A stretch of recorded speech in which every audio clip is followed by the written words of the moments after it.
मैं रिपीट कर देता हूँ, मान लो वीडियो बाद में देखो। Magnetic effect of electric current, मैंने पहला सेंटेंस क्या बोला?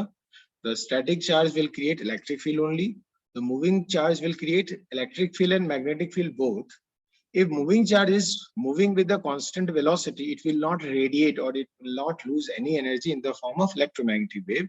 If moving charge is moving with a non-constant velocity, means it is accelerated, it will create electric field, magnetic field both, but it will lose some energy in the form of electromagnetic wave also, right? So obviously I told you that basic cause of magnetic field will be motion of charge. Wherever some charge is moving, you will say that that charge may create the magnetic field. Now I am talking about the current carrying wire. So what is the current carrying wire? Suppose there is a wire I have taken over here, okay, और battery जोड़ दिया, तो आप जानते हो यहाँ पे इसके अंदर जो होता है इलेक्ट्रॉन जो होता है ये उल्टे डायरेक्शन में मूव करने लगता है, राइट? ड्रिफ्ट वेलोसिटी से, इफ यू रिमेम्बर, राइट? सारे इलेक्ट्रॉन जो होते हैं ये ड्रिफ्ट वेलोसिटी से मूव करने लगते हैं, राइट? तो ऑब्वियसली यहाँ पे चार्ज का मोशन होने लगा, तो obviously you will say that magnetic field will create. Okay, तो आप कहेंगे creates magnetic field. Are you okay with this? Okay. और यहाँ पे मैग्नेटिक फील्ड क्रिएट होने का बेसिक कॉज क्या है? Motion of electron, right? Cause क्या है यहाँ पे? Motion of electron. Now I am asking you, will this electric current will create electric field outside of it? इसके बाहर में ये इलेक्ट्रिक फील्ड क्रिएट करेगा क्या? टेल मी, बोलो, कोई तो आंसर बोलो.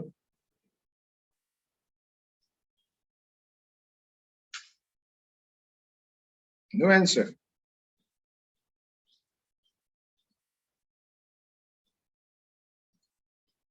इफ यू रिमेम्बर, यहाँ पे ड्रिफ्ट वेलोसिटी से इलेक्ट्रॉन जाएगा, तो जितनी इलेक्ट्रॉन यहाँ से इस वायर से बाहर जाएगी, इजंट इट उतनी इलेक्ट्रॉन इसके अंदर आ रही होगी.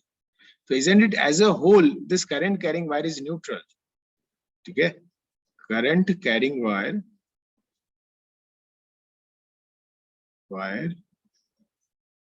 is electrically neutral.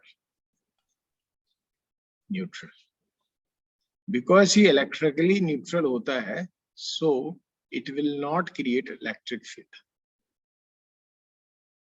Create electric field. Okay, ये थर्ड पॉइंट हो गया. आप मैग्नेट भी जानते होंगे, मैग्नेट भी क्रिएट करता है magnetic field, right? Only creates magnetic field. Magnet में ऑब्वियसली करंट चार्ज वार्ज नहीं होता है ना, will not create electric field. Simple. चलो लिख लो ये 3 and 4th पॉइंट.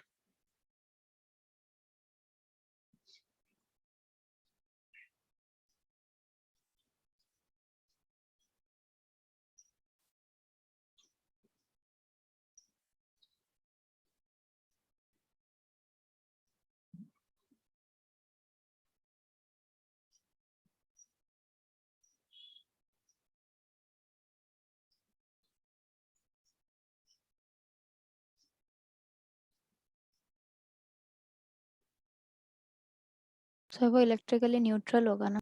हाँ, current carrying wire is obviously electrically. आपने मैग्नेट न्यूट्रली लिखा है.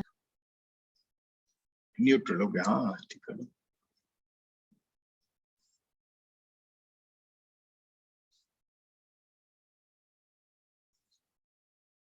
Neutral.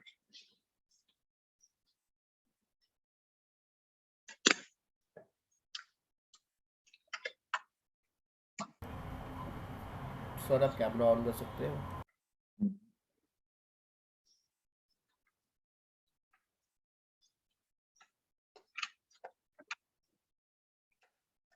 Done sir.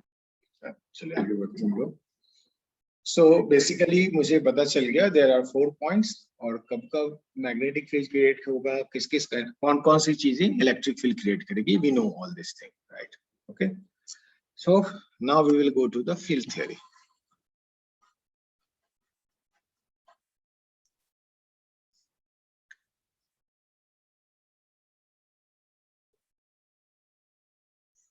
Okay, what do you mean by field theory? ये कहता है कि कोई भी दो ऑब्जेक्ट के बीच में जो फोर्स होता है, what is the cause of that force, right?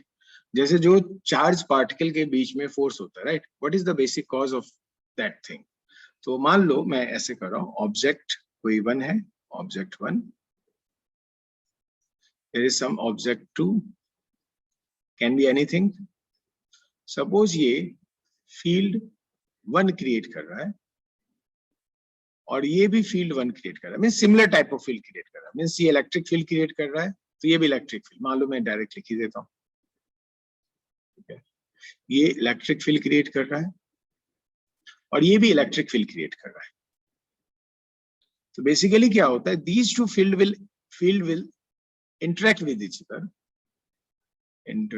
each other, okay, and you will say that there is an electric force between object 1 and 2, okay। let ये एग्जांपल वन मैंने बोला आपको। दूसरा एग्जांपल ले रहा हूं, सपोज कोई ऑब्जेक्ट ऐसा है, ऑब्जेक्ट वन, सपोज ये इलेक्ट्रिक फील्ड क्रिएट कर रहा है, electric field, but object two जो है मैग्नेटिक फील्ड क्रिएट कर रहा है।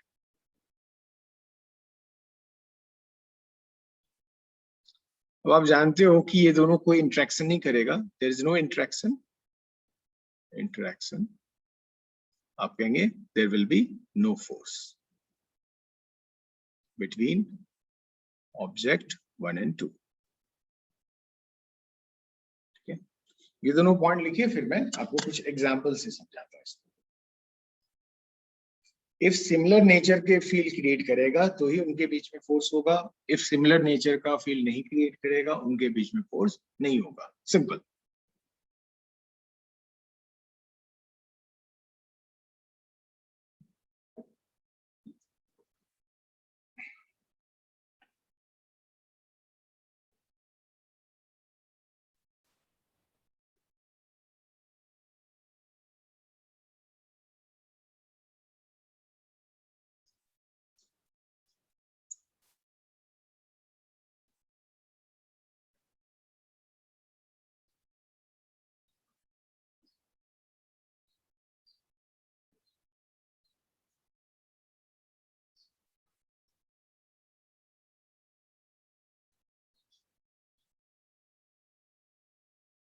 Done sir. चलिए आगे बढ़ते हैं हम लोग। वेट चेक करें।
चलिए अब आगे बढ़ते हैं। मैं अब आपको क्वेश्चन दिया, सपोज मैंने कहा ये एक करंट कैरिंग वायर है, करंट आई जा रही है और इसके सामने एक चार्ज रखा हुआ है स्टैटिक। आपको बताना है force on charge due to wire कितनी होनी चाहिए।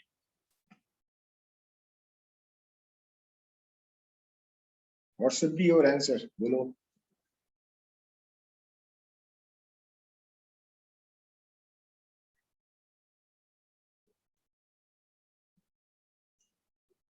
क्या सब लोग चुप हो? अभी जस्ट बताया कि वायर कौन सी फील्ड क्रिएट करेगा, ओनली मैग्नेटिक फील्ड, राइट। और ये स्टैटिक चार्ज है, right? This is static charge. It will create what? Only electric field. Electric field. Can they interact with each other? Okay, there is no interaction between them, right? No interaction. If there is no interaction, there will be no force. मैं 100% sure हूं इन दोनों के बीच में कोई force नहीं होगा. Answer will be 0, right? Simple. Qualitatively यहाँ पे कुछ भी मैं डिस्टेंस दे देता नहीं देता कोई फर्क नहीं पड़ता, इसका आंसर 0 ही होगा. कोई फोर्स हो ही नहीं सकता इनके बीच में. मान लो मैं सेकंड एग्जांपल ले रहा हूं. अब क्वालिटेटिवली आप आंसर बोलना, क्योंकि आप क्वांटिटेटिवली आंसर बोल नहीं पाओगे अभी. मैंने बोला एक चार्ज Q1 है which is moving like this with the velocity v1. Charge Q2 है which is moving like this with the velocity v2. Which type of forces can be present between these two charges? Type of forces can be present between two charges. कौन कौन से forces हो सकते हैं इन दोनों के बीच में? मैग्नेटिक, इलेक्ट्रिक और both? Electric. Only Electric, electric, sir. no magnetic force. Both. Both. Yeah, obviously both. This see, this charge is moving charge, right? This charge is also moving charge. So this will create electric field as well as magnetic field. This will also create electric field and magnetic field both. So both will interact with each other. So you will have a both type of forces. So you have to calculate both electric force and magnetic force. And magnetic force. ठीक है, चलिए इस दोनों question को लिख लीजिए, आगे बढ़ते हैं.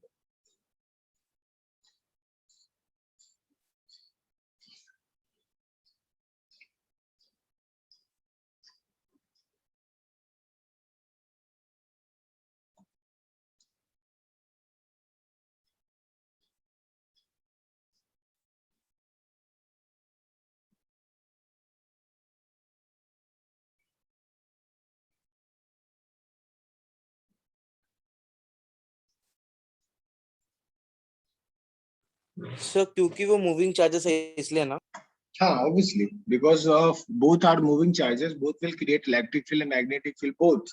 So electric field of one particle will interact with the electric field of another particle and you will get the electric force.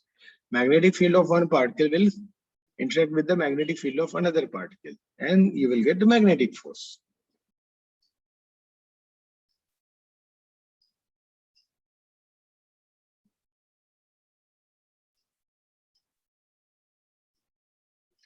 Fast करो, फास्ट लिखो.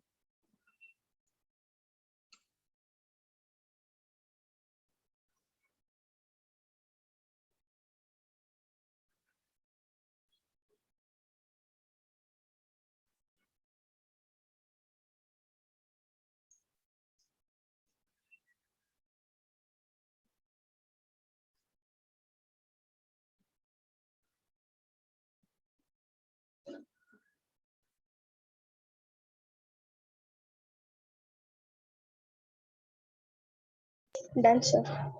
चलिए आगे बढ़ते हैं.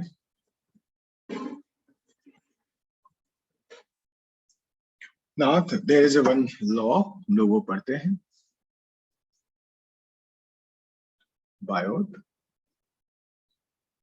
Savart law.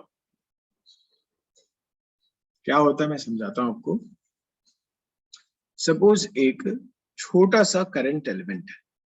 क्या बोला मैं? करंट एलिमेंट मतलब छोटा सा वायर है जिसमें करंट आई पास हो रही है.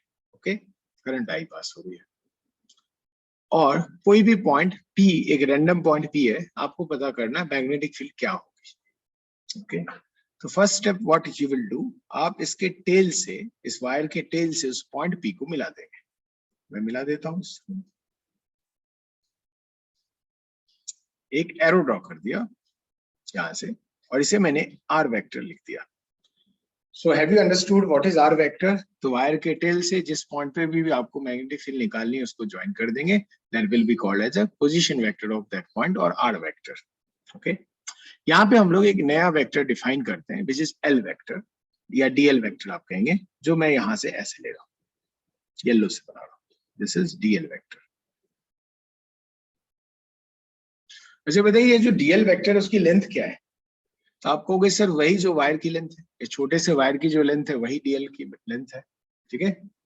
या मैग्नीट्यूड ऑफ डीएल आपको बोलना होगा यहाँ पे, मैग्नीट्यूड ऑफ डीएल वेक्टर, तो आप कहेंगे length of wire, length of wire, okay. आपसे पूछा जाएगा डायरेक्शन ऑफ डीएल वेक्टर क्या है, आप कहोगे along the direction of current.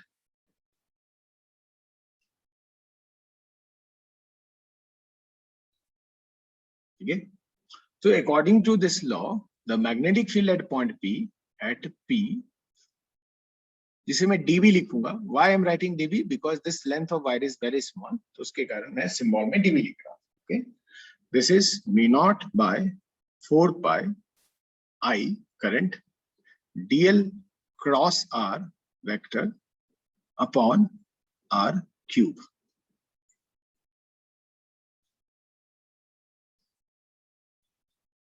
यहाँ पे म्यू नॉट एक नया टर्म आ रहा है, उसे मैं लिख लेता हूँ, whether mu naught is called as permeability of vacuum, okay, permeability of vacuum। I आप समझ रहे हो, आई क्या है, करंट, वायर में जो भी करंट है वो आई है। डीएल वेक्टर मैंने डिफाइन किया कि डीएल वेक्टर की मैग्नीट्यूड वही होगी जो कि लेंथ ऑफ वायर है, okay. What is the direction of DL vector, जिधर करंट जा रही है वही उसकी डायरेक्शन है। आर वेक्टर मैंने डिफाइन किया, उस आई के जो करंट कैरिंग वायर है उसके टेल से उस पॉइंट को मिला दोगे, राइट, और that will give you the R vector. What is R, R is the magnitude of R vector, R is what, magnitude of R vector. चलिए इतना पहले लिख लीजिए।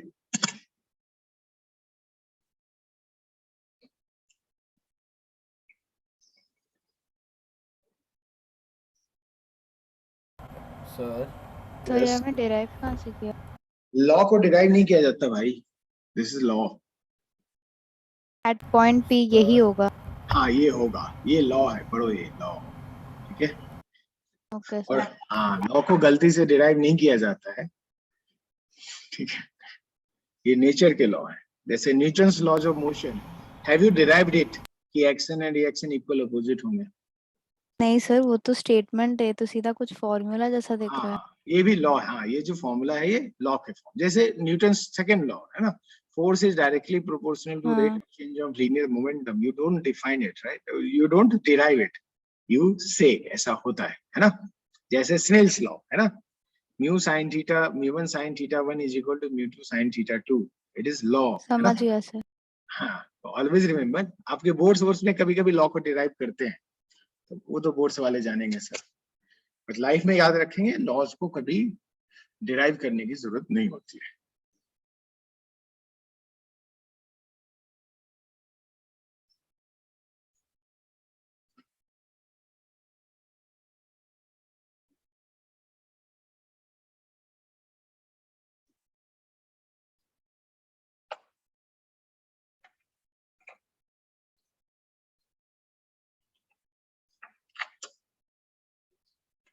Done sir. फिर से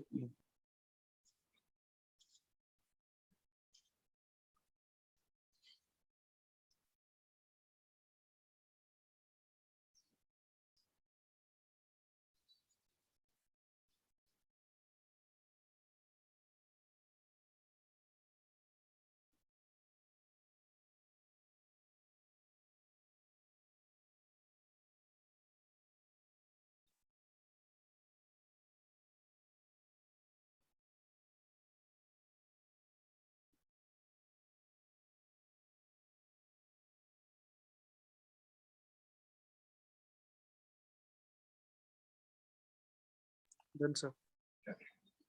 अब गौर से देखिए, इस चैप्टर में आपको क्रॉस प्रोडक्ट बहुत बार आएगा, तो आपको क्रॉस प्रोडक्ट आपको घर पे जाके आज रिवाइज करना है, ठीक है। मैं आपको बताता जाऊंगा क्रॉस प्रोडक्ट का, लेकिन आपको एक बार रिवाइज करेंगे तो आपको ज्यादा अच्छा लगेगा। आपको 11th में पढ़ाया गया होगा। इफ मैं डीबी को तो वेक्टर फॉर्म में लिख दिया, मैं सिर्फ मैग्नीट्यूड चाहता हूँ, तो मैग्नीट्यूड ऑफ डीबी आप क्या लिखते हैं, आप लिखते हैं mu naught by 4 pi I dl cross R को क्या लिखते हैं आप, ए क्रॉस बी याद है, ए बी साइन थीटा होता था, आप डीएल क्रॉस आर को क्या लिखते हैं, dl R sine theta, right, upon R cube, R से आर क्यूब कैंसिल होगा और मुझे डीबी की वैल्यू आ रही है क्या, mu naught upon 4 pi I dl sine theta upon R raised power 2। इसे भी याद रख लेंगे हम लोग। अच्छा, ऊपर वाला याद है तो नीचे वाला अपने आप याद हो जाएगा। अब यहाँ पे थीटा एक नया टर्म आया, can you tell me what you mean by theta, what is theta over here? मैंने डीएल क्रॉस आर को डीएल आर साइन थीटा लिखा, तो what is theta, tell me. ये तो क्रॉस प्रोडक्ट में पढ़ा है आप लोगों ने ये सारी चीजें। So what is theta, theta will be angle between DL vector and R vector. Okay, जैसे इस डायग्राम में देखो डीएल वेक्टर ऊपर जा रहा है और आर वेक्टर राइट में जा रहा है, ऐसा राइट। तो what will be theta vector, दोनों की टेल यहाँ पे देखो है, दोनों की टेल यहाँ है, और इन दोनों के बीच का जो स्मॉल एंगल होता है उसी को हम लोग थीटा कहते हैं। So this is theta, angle between two vectors आपने 11th में पढ़ा होगा स्टार्टिंग में। So this is theta. So I hope आपको थीटा समझ में आ गया। Yes sir. सर ये वो जो फॉर्मूला है कौन से कंडीशन पे अप्लाई होगा? ये किसी भी कंडीशन में अप्लाई होगा, जब भी वायर में करंट जा रही होगी और कोई पॉइंट पे फील्ड पूछा जाएगा, इसे यूज कर लेंगे। Okay okay. मैं सारे एग्जांपल दूंगा। बेसिकली इसको इंटीग्रेशन के साथ यूज किया जाता है। ऑब्वियसली आप हैवी इंटीग्रेशन नहीं कर पाते ना मेडिकल में, राइट। सो मैं इंटीग्रेशन का जो रिजल्ट होगा वो आपको बता दूंगा, because all those integration are going to be very very complicated.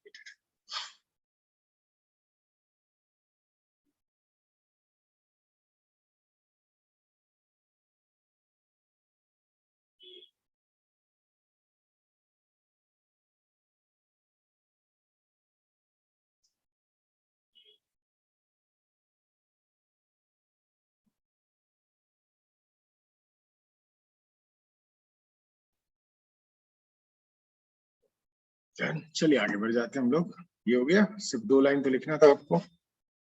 एक और चीज, इफ मैं डीबी की मैग्नीट्यूड निकाले, यहाँ पे मैं पूछता डायरेक्शन ऑफ डीबी बताइए क्या है। सॉरी, डायरेक्शन ऑफ डीबी, सब परपेंडिकुलर टू बोथ। हाँ डीएल एंड आर। आप क्या करोगे, ऑब्वियसली आप जानते हो direction of dB will be perpendicular to dl vector, right. It will be perpendicular to R vector also, right, है ना, सिंपल है। और आप कहेंगे perpendicular to plane of DL and R, ये सब पढ़ा है आपने, है ना, कहाँ पढ़ा है, क्रॉस प्रोडक्ट में, राइट। जैसे आपको कहते थे ना C is equal to A cross B, आप क्या कहते थे, C will be perpendicular to plane of A and B। A and B जो भी वेक्टर है उसके प्लेन को इमेजिन करो, उसके परपेंडिकुलर होगा। ऐसे बताइए किसी भी प्लेन पे कितने परपेंडिकुलर पॉसिबल होते हैं, किसी भी प्लेन पे। एक नोटबुक है, उस नोटबुक पे आप कितने परपेंडिकुलर पॉसिबल है, isn't it 2? One will be perpendicularly upward, another will be perpendicularly inward, right? जब भी आप परपेंडिकुलर बोलते हैं कितने पॉसिबल हो जाते हैं, 2 पॉसिबल डायरेक्शन हो जाते हैं। Are you okay with this? ये समझ में आया क्या बोल रहा हूं मैं? Yes sir. जैसे मैंने यहाँ एग्जांपल में देखिए, मेरे एग्जांपल में डीएल वेक्टर ऊपर था और आर वेक्टर ऐसे थे हमारी, है ना, आर वेक्टर। तो ये जो डीएल एंड आर वेक्टर है ये मेरे नोटबुक के प्लेन में है, राइट, राइट।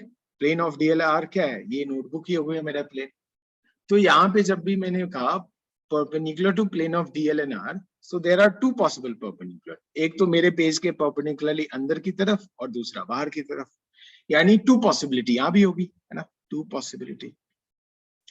लेकिन किसी भी वेक्टर का एक ही डायरेक्शन हो सकता है, राइट। किसी भी वेक्टर की एक ही डायरेक्शन हो सकती है, डीबी की एक ही डायरेक्शन होगी, इन दोनों में से कोई एक राइट होगा दूसरा रॉन्ग होगा। ओके, तो कैसे पता करते हैं उन दोनों में से कौन सा राइट डायरेक्शन है? तो आप इसको पता करने के लिए यूज करते थे right hand thumb thumb rule. Right hand screw rule, बहुत सारे रूल होते हैं, सब एक ही चीज है ना। जो भी यूज करना आप यूज कर लो, आपको जो आदत हो, सपोज आपको right hand thumb rule use करने की आदत हो वो यूज कर लो। आर यू ओके बिल? चलना हो, समझ में आया क्या करना है? Yes sir. अब बताइए इसमें इस एग्जांपल में डीएल क्रॉस आर की डायरेक्शन कैसी, अंदर या बाहर?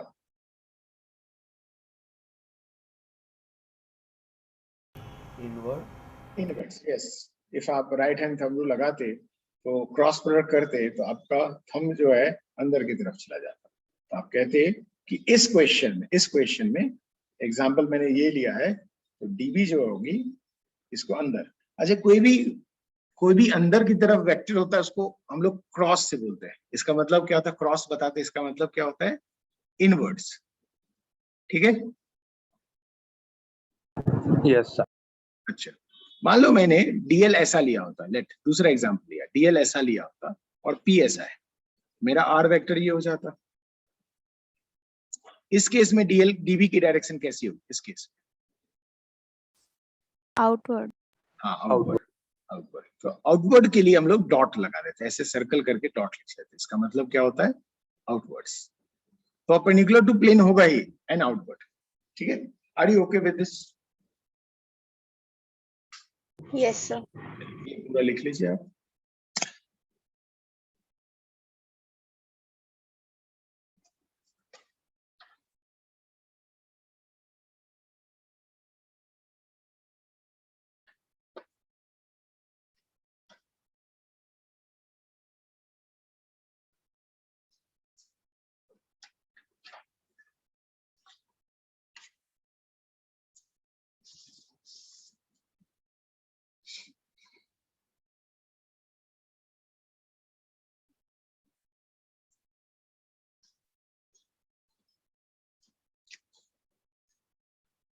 Done sir.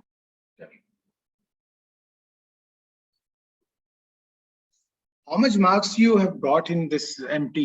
कोई 100 प्लस है? बहुत सारे लोग, आप लोग जी, कल तो शेयर किया था इन्होंने।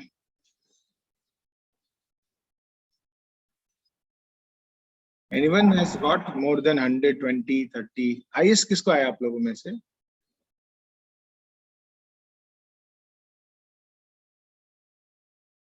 वेट, मैं चेक करता हूँ अब तक कोई, कभी तो शेयर किया था उन्होंने।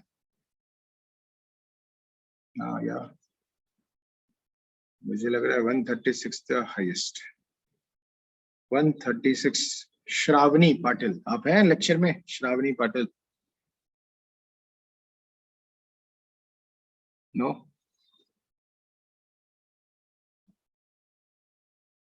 आप में से जो सबसे हाईएस्ट मार्क्स आया है फिजिक्स में, she is Shravani Patil.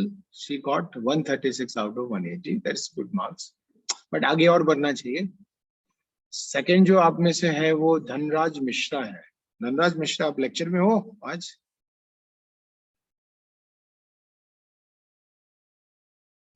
okay. इनको 135 आया है। एंड गायत्री बढ़ते, she has got 130. हाँ, Abdullah Sheikh, he has got 132. Good. 130 से ज्यादा 4 लोग हैं, 120 से भी ज्यादा है। Ajay Baral 121, good marks. Mihir 122, that is also good marks. Atharva is like near about 120, 190. और कौन है? हाँ, महेश गंभीरे, he has got 126 marks. Okay. थोड़ा और भी, आप बाकी सब भी और थोड़ा मेहनत कीजिए, राइट? चलिए आगे बढ़ जाते हैं हम लोग।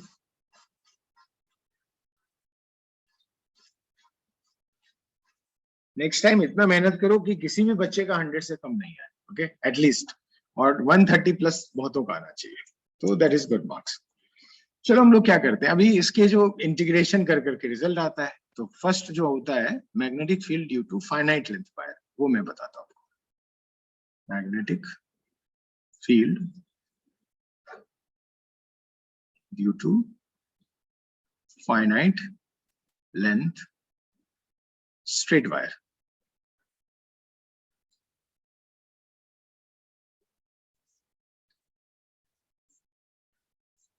ओके, सपोज एक वायर है, स्ट्रेट वायर लेना तो कंपलसरी हो गया, इसमें करंट आई ऊपर जा रही है, कोई भी रैंडम पॉइंट पी ले लिया गया, मैंने पूछा बताओ मैग्नेटिक फील्ड एट पी क्या होगा। ओके, तो what you will do, you will draw the perpendicular from point P on the wire. पहला स्टेप समझ रहे हो आप, आपने क्या किया, वायर पे पॉइंट पी से परपेंडिकुलर ड्रॉ किया, वायर दिख रहा हो स्ट्रेट लाइन है, परपेंडिकुलर, सब लोग ड्रॉ कर सकते हो ये perpendicular length. Suppose this perpendicular length is D, पहला स्टेप। दूसरा स्टेप, इस पॉइंट पी से आप एक एंड को मिलाओगे, ये वाले एंड को इधर वाले एंड को मिलाया, suppose this angle is theta 1, और दूसरे एंड को मिलाया आपने, suppose this angle is theta 2। Till now do you know what is theta 1? जो परपेंडिकुलर ड्रॉ किया वो और दूसरे एंड को मिलाया वो, उनके बीच का एंगल थीटा 1 है। थीटा 2 क्या है, देखो परपेंडिकुलर आपने वायर में ड्रॉ किया वो और दूसरे एंड को मिलाया है, उन दोनों लाइन के बीच की एंगल है theta 2। What is D? D क्या था, आपने पॉइंट पी से उस वायर पे जो परपेंडिकुलर ड्रॉ किया उसकी लेंथ है डी। आई क्या है, current in the wire. So at P, इस केस में आप पॉइंट पी पे मैग्नेटिक फील्ड निकालोगे तो वो हो जाएगी mu naught I upon 4 pi D, bracket में मैंने लिखा sine theta. Okay, mu naught I upon 4 pi D sine theta. यहाँ पे लिमिट लगेगी, यहाँ पे लिमिट लगाओगे तो ये होगी माइनस थीटा 1 से plus theta 2। Why I'm writing minus theta 1? Perpendicular से देखो मुझे एंटी क्लॉकवाइज जाना पड़ रहा है तो उसे मैं नेगेटिव लिख दिया, और परपेंडिकुलर से पॉजिटिव डायरेक्शन में जाना है इसलिए प्लस थीटा 2 लिख दिया। If you will solve this, can you solve this? if आप इसको सॉल्व करोगे तो क्या होगा, mu naught I upon 4 pi D sine theta 2 minus of sine minus theta 1, right? Limit लगाना आता होगा आप लोगों को आई गेस। तो ये b की वैल्यू होगी मेरी mu naught I upon 4 pi D sine theta 2 plus sine theta 1। This is my answer. Sir yes, आप प्लीज ये बताएंगे प्लस थीटा 2 माइनस थीटा 2? हाँ मैं बताता हूँ। जैसे परपेंडिकुलर से आप एंटी क्लॉकवाइज डायरेक्शन में जा रहे हो, राइट? थीटा 1 के लिए ना, परपेंडिकुलर से आप कैसा जाना पड़ रहा है आपको, एंटी क्लॉकवाइज डायरेक्शन, है ना, इसलिए मैं उसे माइनस थीटा 1 लिखा। ओके, फिर ऊपर लिमिट के लिए क्लॉकवाइज जाना पड़ा तो वो थीटा 2 लिखा, और फिर लिमिट लगा दिया तो मुझे ये फॉर्मूला आ गया।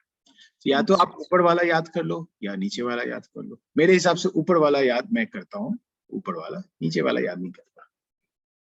लिमिट लगाना आता है अपने को। जस्ट राइट डाउन, मैं कुछ एग्जांपल देता हूँ, अपने आप आपको क्लियर हो जाएगा।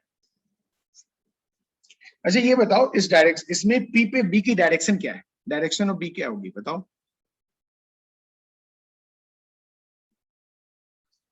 एट पी क्रॉस होगा या डॉट होगा, ये बताओ।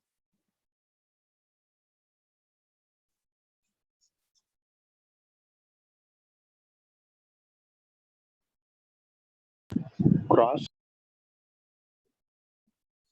यस, हाँ मधुरा ने पूछा, हाँ वैसे ही थोड़ा कॉम्प्लिकेटेड यहाँ पे इंटीग्रेशन। हाँ ये क्रॉस होगा, आप देख सकते हो आपका वायर ऊपर है और पॉइंट पी ऐसा है, आपका आर ऐसा हो जाता और डीएल क्रॉस आर करते आपको दिखता परपेंडिकुलरली इनवर्ट, तो क्रॉस कर दे इस केस में। अच्छा मान लो क्यू यहाँ लेता, कोई पॉइंट क्यू यहाँ लेता, तो वहां पे पूछता डायरेक्शन ऑफ बी क्या होती एट क्यू, पॉइंट क्यू, सिर्फ डायरेक्शन बता दो क्या होगी।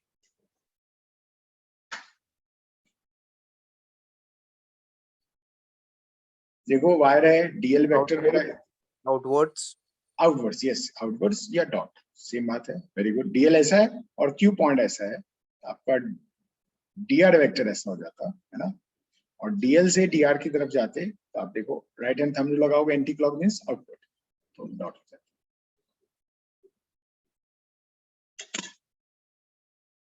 चलिए लिख लीजिए इसको, फिर आगे बढ़ते हैं हम लोग।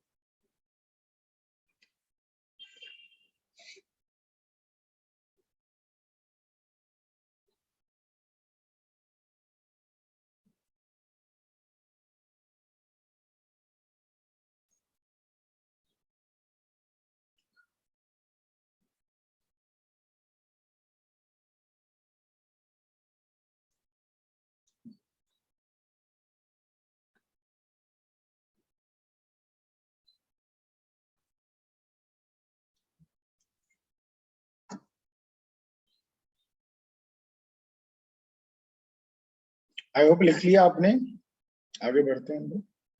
Yes sir. हाँ, मैंने जो पढ़ाया है उसी को आपको यूज करना है, ठीक है। जो ऊपर का फॉर्मूला लिखा है उसी को यूज करना है। सर आपके पास एक लाइन ऊपर okay wait,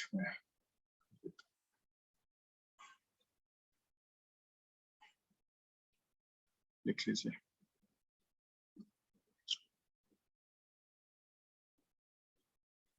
done sir, thank you. No problem.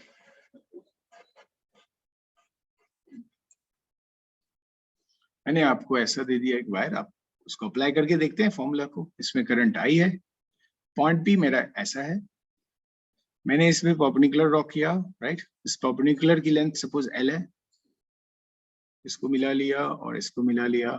Late ये एंगल मैंने आपको 30 डिग्री दी है और ये एंगल दिए हुए 60 डिग्री। आपको बताना है बी एट पी क्या है, means magnetic field at P क्या है। सॉल्व करूं मैं? आप फॉर्मूला क्या लिखते हैं बी एट पी का? आप लिखते हैं मी naught I upon 4 pi D sine theta, है ना, लिमिट लगाते हैं। अच्छा बताइए यहाँ डी की वैल्यू क्या है? डी क्या रिप्रेजेंट करता था? Perpendicular distance, isn't it? P से परपेंडिकुलर ड्रॉ किया है, वही लेंथ एल गिवन है आपको, है ना। तो डी की जगह आप एल लिख देंगे इस क्वेश्चन में। Are you okay with this? समझ में आ रहा है डी को एल क्यों लिखूंगा मैं? यस। अब थीटा की लिमिट लगानी है। लोअर लिमिट क्या लगाओगे? -60 और +60, ये बताओ। -60 डिग्री। अपर लिमिट +30 और -30? +30। बस हो गया, कहानी खत्म हमारी। मी naught I upon 4 pi L लिख दिया मैंने डी की जगह। यहाँ क्या लिखता मैं? Sine 30 degree minus of sine -60 degree, right. Simple है। ये हो जाती mu naught I upon 4 pi L. Sine 30 half होता है, याद है, माइनस साइन -60 हो जाता plus sine 60, right.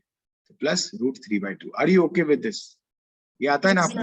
Yes sir. ये मेरा आंसर हो जाता। अच्छा पी पे बी की डायरेक्शन क्या होगी? Direction of P at P, cross या डॉट, इनवर्ड और आउटवर्ड? बोलिए। Invert. Inward, very good. Inward. तो मैंने ये भी आंसर लिख दिया, मैंने पूरा आंसर कर दिया, डायरेक्शन भी बता दी, मैग्नीट्यूड बता दिया। लिख लीजिए। नेक्स्ट क्वेश्चन आपको करना पड़ेगा।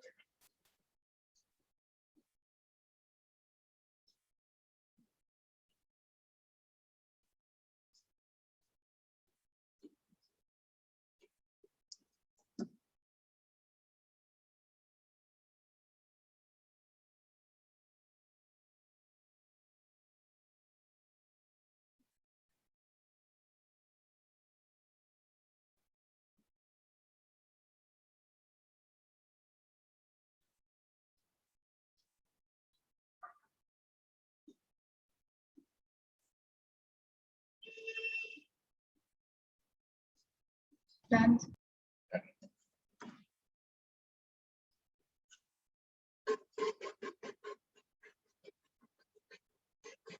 इसी कॉन्सेप्ट को यूज करके दो और फॉर्मूला निकाला जाता है जिसको याद करना है आपको, ठीक है। तो मैं ट्राई करूंगा, आप खुद निकाल लो, है ना। तो मैं नोट लिख लेता हूं। इनफाइनाइट वायर मैं ले रहा हूं, इनफाइनाइट वायर। समझिए एक वायर है, इनफाइनाइट लेंथ का है और इसमें करंट सपोज आई जा रही है। कोई भी पॉइंट पी मैंने यहां ले लिया। मैंने पॉइंट पी से इस वायर पे परपेंडिकुलर ड्रॉ किया। सपोज वो परपेंडिकुलर लेंथ डी ले लिया मैंने, ठीक है। आप फॉर्मूला लिखते क्या लिखते? मी naught I upon 4 pi D mod में साइन थीटा। यहाँ पे परपेंडिकुलर डिस्टेंस डी है, यहाँ पे डी है। बताइए लिमिट लगाइए थीटा की, क्या लगाएंगे? देखते हैं आप लोग क्या सोच पाते हैं। -90 to +90। Yes, very good. P से आप सोचो, मान लो पी से मैं जाता, इधर से इधर जाता, इन्फिनिटी से जाता, तो मेरा पैरेलल ही हो जाता लाइन ना। तो -90 +90। Are you okay with this? -90 and +90? Yes sir. Yes. हाँ, ये सब आपने इलेक्ट्रोस्टैट में किया भी होगा, राइट, है ना। तो मैं लिखता -90 degree and +90 degree, very simple. तो बी की वैल्यू आ गई mu naught I upon 4 pi D, यहाँ लिख देता मैं sine 90 degree minus of sine minus 90 degree. Can you understand this is 2? तो b की वैल्यू वो 2 से 4 कैंसिल होता, तो मी naught I upon 2 pi D हो गया मेरा वैल्यू। ठीक है, इसे भी याद रखेंगे आप, रिमेम्बर। चलिए रिजल्ट हम लोग ने सॉल्व भी करके ले लिया, आपको रिजल्ट याद रखना चाहिए।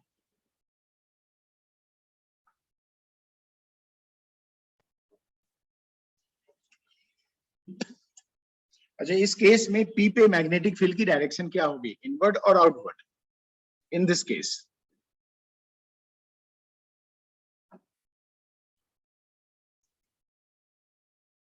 इनवर्ड से होगी ना? यस, इनवर्ड ही होगी। इनवर्ड ही yes yes, very good. Sir inward कैसे? डीएल क्रॉस आर करो। डीएल कैसा है आपका, कहीं पे भी जाओगे डीएल ऊपर ही रहेगा, राइट? हाँ और मान लो पी पॉइंट कहीं भी ले लो, पी ले लिया इधर, राइट में कहीं है ना, ये आर हो गया। बताओ डीएल क्रॉस आर कैसा होता आपका? Yes yes, inwards. हाँ, इस केस में इनवर्ड। सर ऊपर वाले केस में कैसे अभी एक और सम जो किया था ऊपर हमने, हाँ तो हाँ, आपने कैसे ढूंढा था? डीएल क्रॉस आर वैसे ही। सर। हाँ बोलिए। सर मैं एक सवाल था कि यहाँ पे म्यू एक कांस्टेंट है, 2 पाई कांस्टेंट है, तो हम सिंपली इसका वैल्यू क्यों नहीं निकाल रहे हैं? हाँ मैं बाद में बताऊंगा, इसलिए मैं उसमें आपको उलझाना नहीं चाहता उसकी वैल्यू में, है ना, इसलिए, right. Later on I will write what is the value of mu naught and all. Okay.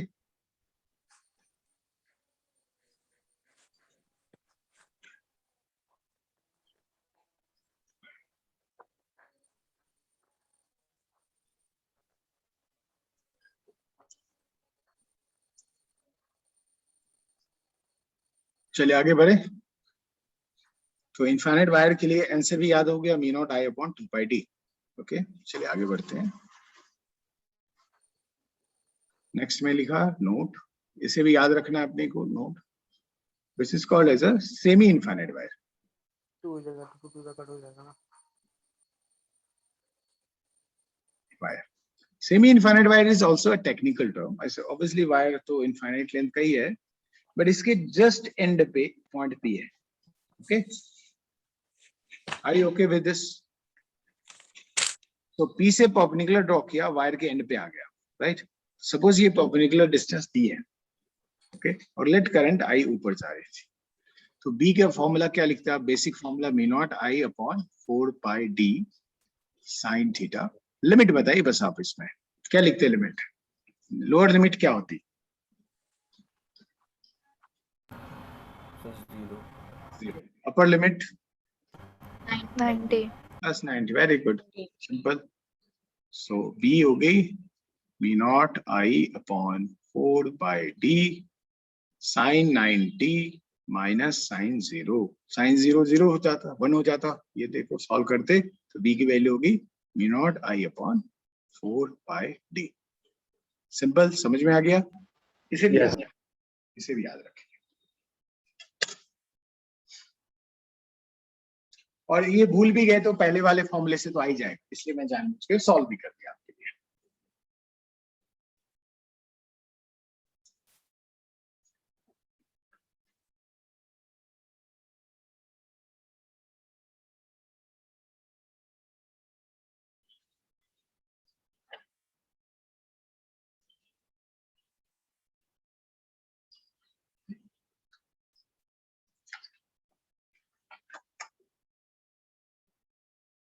Done, sir. Great, sir. Okay,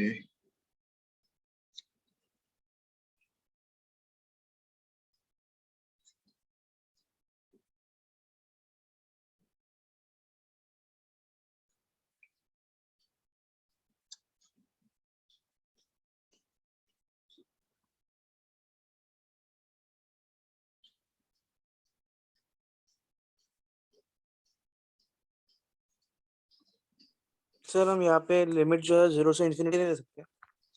infinity कैसे लोगे? इन्फिनिट कैसे था, लिमिट कैसे लेते थे, याद है आपको? आप वो पॉइंट पी से एंड को मिलाने की कोशिश करते, राइट? तो आप एंड को मिलाने जाते तो आपका लाइन ऐसा बन जाता ना, हाँ मिल क्या हो जाती हाँ 90 यहाँ डिग्री। पे तो हाँ हाँ बराबर यस यस ठीक है,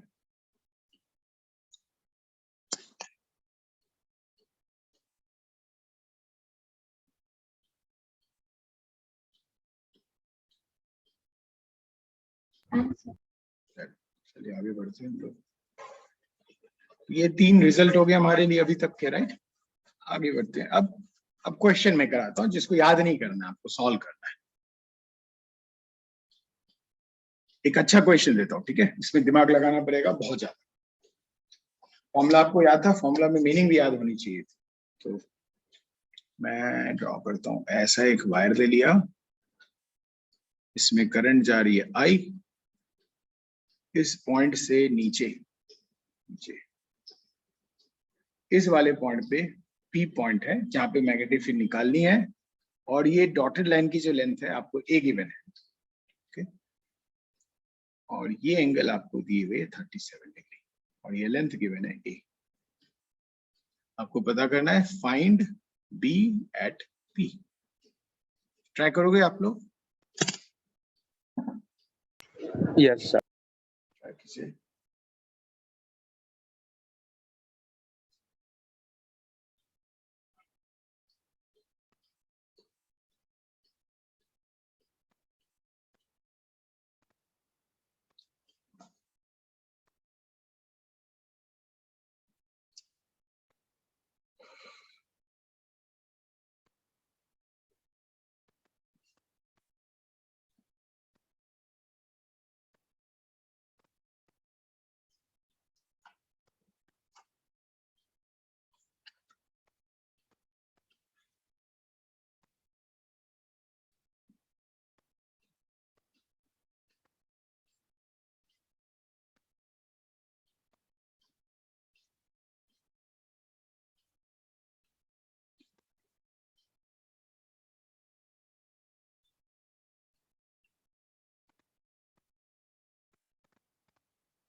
डन सर। आगे बढ़ते हैं, चलिए कैसे करेंगे सॉल्व, देखते हैं। तो पहला तो काम आपका क्या होता था, परपेंडिकुलर ड्रॉ करना। तो पॉइंट पी से ये जो डॉटेड लाइन है वो तो परपेंडिकुलर है नहीं, है ना। तो मुझे क्या करना पड़ेगा, इस वायर को थोड़ा आगे बढ़ा दें, और इस पॉइंट पी से उस वायर के लाइन पे परपेंडिकुलर ड्रॉ करना है ना। और इसे हम लोग डी कहते हैं। Are you okay with this? Remember this line will be perpendicular line will be D. If you तो 37 है 90 है, ये कितनी एंगल हो जाएगी 53। Can I write D will be equal to A sin 53 degree? Are you okay with this? और sin 53 degree होती है 4/5, तो ये हो जाती है 4A/5। पहले ये बताओ, आपको D समझ में आया? Yes yes sir. Sir. Okay. So पहला काम D निकाल लिया। अब लिमिट लगाना होता है हमारा, राइट। तो मैं पहले फॉर्मूला लिख लेता हूँ। हमारा फॉर्मूला था B was V0 I upon 4πD sin theta. D निकाल लिया, एक तो काम कर लिया। लिमिट बताना है आपको, तो आप बताइए लोअर लिमिट क्या होगा। लोअर लिमिट ऐसे ये 53 डिग्री है, ये 37 डिग्री हो जाता है, राइट, है ना। बताइए लोअर लिमिट क्या लगाएंगे आप? -53 + 37। -53 डिग्री। माइनस कैसे लेना होगा भाई? परपेंडिकुलर से आपको इस एंड पे जाने वाला लाइन से ड्रॉ करना। ये लाइन देखो, डॉटेड लाइन है ये। तो 30 नीचे 37 से लेके 90 डिग्री तक। हाँ 37। अच्छा 37 + 37 और -37 +37। हाँ देखो क्लॉकवाइज जा रहे हो ना। Are you okay with this? 37 plus क्यों हुआ, समझ में आया? परपेंडिकुलर याद है, परपेंडिकुलर से उस लाइन पे जाते थे हम, राइट। यहाँ पे लकली ये क्लॉकवाइज पहली बार जाना पड़ रहा है, तो मैं +37, और इन्फिनिटी वाले जाते तो +90 होता। ओके, वैल्यू पुट कर दूंगा मैं, मेरा आंसर आ जाएगा 4 पाई, डी की जगह मैंने लिख दिया 4a/5, ये हो गई sine 90 degree minus of sine 37 degree. Simple, right? और सॉल्व करना है तो कर लो। V0I अपॉन, हाँ बोलिए बोलिए। सर आप एक बार लिमिट्स समझा सकते हो? +37। हाँ देखिए, परपेंडिकुलर, और अब याद है लिमिट θ1 जो लोअर लिमिट लिखते थे वो कहाँ, किसके लिए लिखते थे? परपेंडिकुलर और किसी एंड पे जाने के बीच का एंगल। आप कितनी एंगल चलनी पड़ेगी? 37, है ना? Yes sir. और किस डायरेक्शन में? क्लॉकवाइज। तो क्लॉकवाइज को मैंने पॉजिटिव लिया हुआ था तो +37 लिखा, राइट? हाँ और इन्फिनिटी के लिए 90 होगा, ये समझ में आता है आपको? हाँ हाँ, ओके सर समझ। sin 90 is 1, this is 3/5। Solve हो गया, आप कर लेंगे लिख के ये सर आंसर। नीचे लोअर लिमिट अगर एंटी क्लॉकवाइज है तो तो हम माइनस माइनस लिख लिखे ना। हाँ माइनस लिख देते इसमें। यहाँ पे हमें एंटी क्लॉकवाइज जाने की जरूरत नहीं है तो इसलिए हमने फिर सिर्फ 37 हाँ इसलिए यहाँ पे मैंने जानबूझ के ऐसा क्वेश्चन लिया जिसमें मुझे परपेंडिकुलर भी निकालना पड़ रहा है, राइट? पहले किसी क्वेश्चन में नहीं निकालना पड़ रहा था। हमारी प्रैक्टिस इसकी भी हो गई कि परपेंडिकुलर भी निकालना आना चाहिए अपने को। दूसरा, हो सकता है दोनों क्लॉकवाइज हो, राइट? तो उसकी भी प्रैक्टिस होगी हमारी। एक सिमिलर एक और क्वेश्चन दूंगा, देखते हैं आप लोग करो उसको।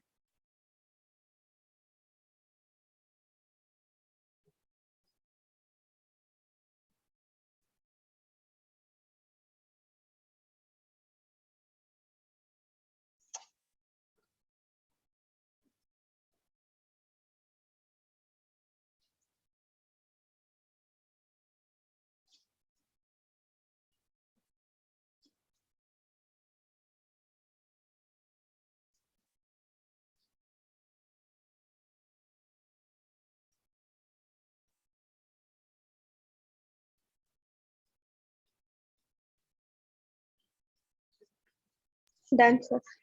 चलिए आगे बढ़ते हैं हम लोग।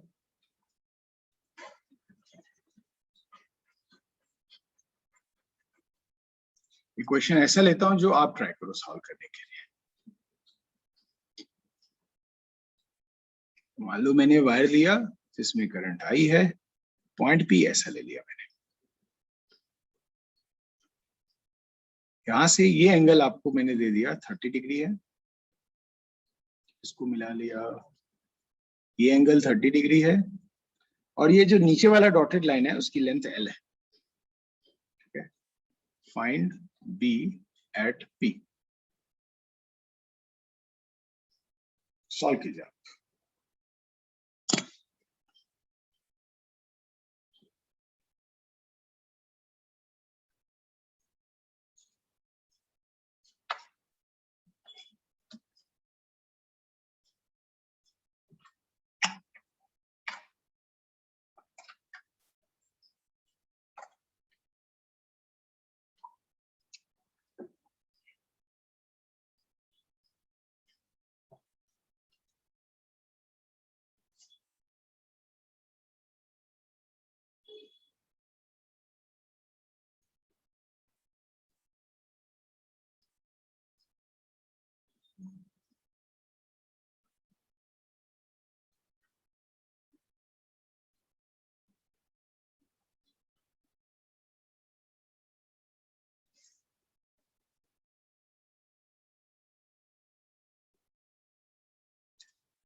चलिए, आई होप आप लोगों ने ट्राई कर लिया। मैं करता हूँ। यहाँ से मुझे लाइन को इंक्रीज करना पड़ता और फिर परपेंडिकुलर ड्रॉ करना पड़ता है यहाँ से, राइट? तो दिस वुड बी परपेंडिकुलर। अब देखो ये L है, isn't it this perpendicular D will be equal to L cos 30 degree? Can you imagine this? सही है, बोलो। D will be equal to L cos 30 degree, right? अब formula में आ जाते हैं हम लोग। हमारा फॉर्मूला जो था b was v not i upon 4 pi d sine theta, limit लगाना है। चलिए d तो निकाल लिया हमने, थीटा की लिमिट क्या लिखोगे आप बताइए? लोअर लिमिट क्या लिखेंगे? +30 +30 +30 and upper limit +60 very good, simple. अब तो वैल्यू लिखना है, हमारा आंसर आ जाता। 4 पाई d की जगह मैंने लिख दिया l cos 30 degree sine 60 degree minus sine 30 degree. Solve करके लिख लेते हैं, आंसर आ जाता हमारा। लिख लीजिए, वेरी गुड, ऑलमोस्ट आप लोग सॉल्व कर पाए।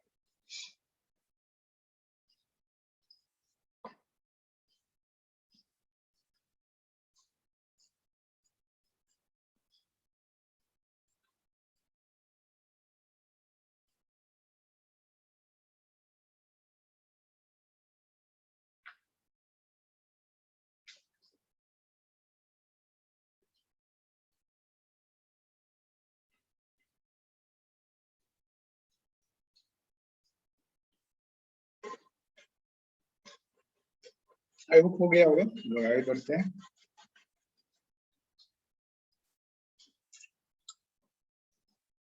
मान लीजिए नेक्स्ट एग्जांपल मैं लिखता हूं। मैंने एक स्क्वायर शेप्ड लूप लिया जिसकी साइड ए है, तो मैं डायग्राम से बता देता हूं।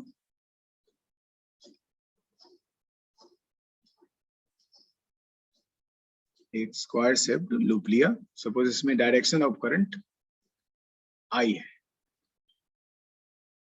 और डायरेक्शन ऑफ करंट क्लॉकवाइज है और करंट आई है, ये इसकी सेंटर है।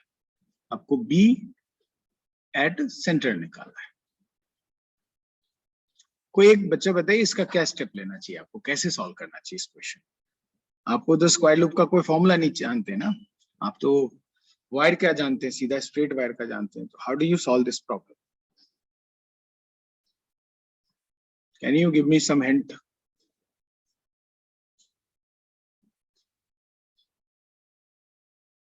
सर फाइनाइट वायर के फॉर्मूला को इनटू 4 करेंगे तो? हाँ वेरी गुड। आप क्या करेंगे, इसको 4 पार्ट में सोचेंगे ना। ये एक वायर हो गया, इस वायर के कारण तो आप पॉइंट पी पे निकाल ही लेंगे, या मान लो सी बोल दिया तो पॉइंट सी पे निकल जाएगा। फिर ये दूसरा सेगमेंट ले लेंगे, ये तीसरा सेगमेंट और फोर्थ सेगमेंट ना। हमारे पास 1 2 3 एंड 4। अब देखो इन चारों के लिए सेंटर पे जो बी की वैल्यू होगी सेम होगी, है ना। आप यहाँ से परपेंडिकुलर ड्रॉ करेंगे, पहला स्टेप, इसे डी कहेंगे। Isn't it for me D will be a by 2? if side of square a है तो D की वैल्यू a by 2 हो जाएगी। फिर हम लोग लिमिट लगाएंगे, राइट, ये और ये, राइट।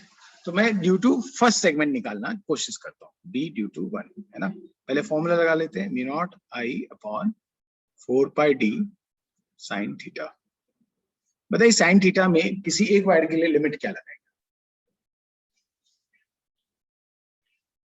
D तो आ गया मेरा, सर -45 टू +45। वेरी गुड, दोनों सही बोल रहे हो आप। -45 टू +45, वेरी सिंपल। अब एक का निकाल लेते हैं हम लोग, mu naught I upon 4 pi D की जगह मैंने लिख दिया a by 2, right, sine 45 degree minus of sine -45 degree, right. Sir पर उधर राइट एंगल ट्रायंगल बन रहा है ना, तो +30 -60 होना चाहिए। क्या कह रहे हैं? प्लस अरे +30 -60। अरे ज्योमेट्री ये 45 डिग्री होती है, ये भी 45 डिग्री होती है, कहाँ 60 होता है? अरे ओके, ज्योमेट्री याद है थोड़ा बहुत? नहीं, मैं पूरा राइट एंगल ट्रायंगल देख रहा था उसको, तो मैं नहीं समझा कैसे लिया? परपेंडिकुलर से इधर जाएंगे तो म्यूट कर लो। देखो किसकी आवाज आ रही है, म्यूट करो। सर वो हमें लिमिट्स जो है वो जो पर्टिकुलर पॉइंट जहाँ पे हमें ढूंढना है, हाँ उसके क्लॉकवाइज एंटी क्लॉकवाइज देखना है ना। हाँ, वहां से आप पहले परपेंडिकुलर ड्रॉ कर लोगे, ठीक है। एक लाइन ये हो जाएगा, दूसरा लाइन कहाँ ड्रॉ करते? एक एंड पे, वायर के एक एंड पे। तीसरा लाइन कहाँ ड्रॉ करते? म्यूट कर दीजिए ना, उधर से बहुत नॉइज आ रही है। हाँ मैं, हाँ चलो अभी शांत हुआ, नो प्रॉब्लम। चलिए सर आप म्यूट कर दीजिए, फिर से आवाज आ जाएगी। आई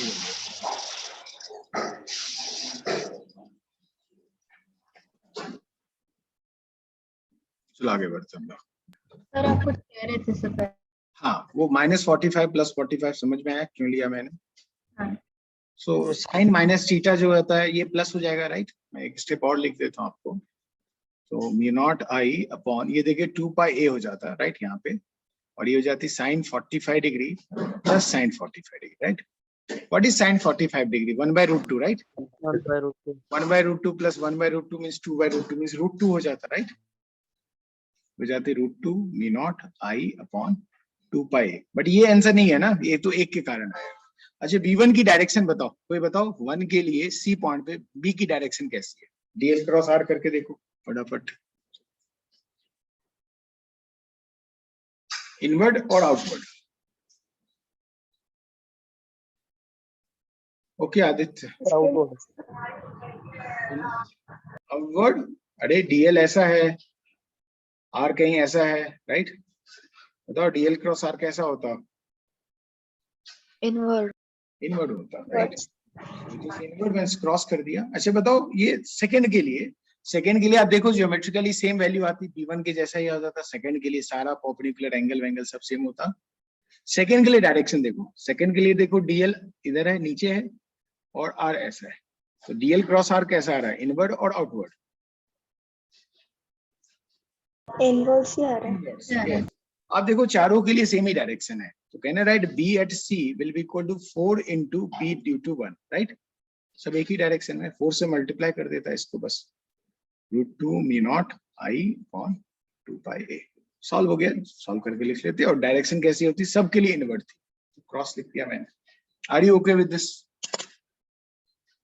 यस सर।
आई होप हो गया, आगे बढ़े।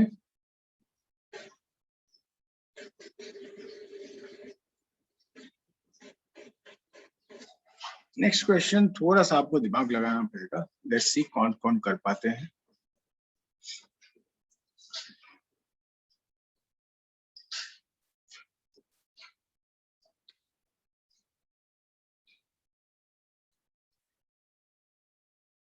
ये L लेंथ है, ये α/2 है, और ये भी α/2 है। करंट जो जा रही है ऐसे जा रही है, ठीक है? एक वायर है जिसको बेंड कर दिया मैंने, इनफाइनाइट वायर को बेंड कर दिया, और जहां से बेंड किया वहां से पॉइंट P की जो लेंथ है वो L गिवन है आपको, और α/2 एंगल गिवन है, ठीक है? Find B at P। इसमें करंट आई है, करंट आई ऑब्वियसली है, ट्राई करिए।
सॉल्व करता हूं मैं। तो आप इसको भी 2 सेगमेंट में कर दीजिए, इसे आप सेगमेंट 1 बोल लीजिए, इस पार्ट को यहाँ इस कॉर्नर से इसे सेगमेंट 2 और कॉर्नर से ऊपर सेगमेंट 1। मान लो सेगमेंट 1 के लिए निकालना, पहला आप काम क्या करते, पी से उस पर परपेंडिकुलर ड्रॉ करते, कर लिया। ये देखो लेंथ एल है, ये अल्फा बाय 2 है, इजंट ये जो डी है ये एल साइन अल्फा बाय 2 होता। Are you okay with this? D समझ में आया? लिमिट लगाई, ये अल्फा बाय 2 है तो ये एंगल क्या होती, 90 माइनस अल्फा बाय 2 होती, राइट? Yes sir. चलो फर्स्ट सेगमेंट के लिए बी लिखते हैं, B1 फॉर्मूला लगा लेते हैं, V सर नॉट। मेरे को वो डीएल नहीं समझ रहा कि डीएल कैसे लेना है। जो वायर जिधर करंट जा रही है ना उस डायरेक्शन में कहीं भी डीएल ले लो, ठीक है? करंट की डायरेक्शन दिख रही है ना आपको ऐसा, यस यस। उसके लिए कहीं भी डीएल एक ऐसा डीएल ले लो, है ना? और पॉइंट पी कहीं भी ले लिया, पी ले लिया ऐसा राइट में, है ना? ऐसा डीएल क्रॉस आर, है ना? चलो यहाँ देखते हैं, पहले फॉर्मूला लिख लेते हैं, 4 pi D sine theta, limit लगानी है। चलिए लोअर लिमिट क्या लगाओगे इसमें सेगमेंट 1 के लिए, बोलिए। Alpha by 2 -90 minus alpha by 2। Yes minus, देखो ना ये परपेंडिकुलर से इस एंड को जाओगे तो ये एंगल आएगी ना, बट आप एंटी क्लॉकवाइज जा रहे हो तो क्या लिखेंगे, -90 minus alpha by 2। Are you okay with this? Madhura आपको समझा गड़बड़ का? और दूसरा अपर लिमिट क्या होगी, इन्फिनिटी तक जाना है, 90 प्लस 90। 90। हाँ सही है, अब वैल्यू रख लेते हैं। हाँ बोलिए। सर मुझे लिमिट्स में थोड़ी दिक्कत हो रही देखो मैंने क्या बताया था आपको, स्टेप क्या बताया था, याद कीजिए। करंट आई जा रहा है, कोई भी पॉइंट पी है, आप पहला काम क्या करते हो, परपेंडिकुलर ड्रॉ करते हो, राइट? है। यस फिर वायर के इस एंड से पॉइंट पी को मिला लेते हो, वायर के इस एंड को पॉइंट पी से मिला लेते हो, राइट? हाँ परपेंडिकुलर और एक एंड के बीच का जो एंगल होता था θ1, परपेंडिकुलर और दूसरे एंड के बीच का जो एंगल होता था θ2। अब मान लो आपको θ1 एंटी क्लॉकवाइज जाना पड़ा तो लिमिट में -θ1 लिखते, हाँ क्लॉकवाइज जाना पड़ा तो +θ1 लिखेंगे। Are you okay with this? हाँ ठीक है, V नॉट आई लिख दिया upon 4 pi, what is D? D is L sine alpha by 2, right? Into sine, अब लिमिट लगाते, sine 90 minus of sine minus 90 minus alpha by 2 हो गया। थोड़ा बहुत है, कर लेते हैं इसको solve. V naught I upon 4 pi L sine alpha by 2 into, यहाँ देखो साइन 91 हो जाता, अच्छा माइनस माइनस प्लस हो जाता, plus sine 90 minus alpha by 2। Are you okay with this till now? Do you know sine 90 minus alpha by 2 को आप क्या लिखोगे, कॉस अल्फा बाय 2 लिखोगे, समझता है आपको ये आता है ना? Sine 90 minus theta is cos theta, right? वही मैं यूज करूंगा। अरे वेट तो पहले आप इतना लिख लो, अब पहले इतना लिख लीजिए फिर आगे मैं सॉल्व करता हूँ।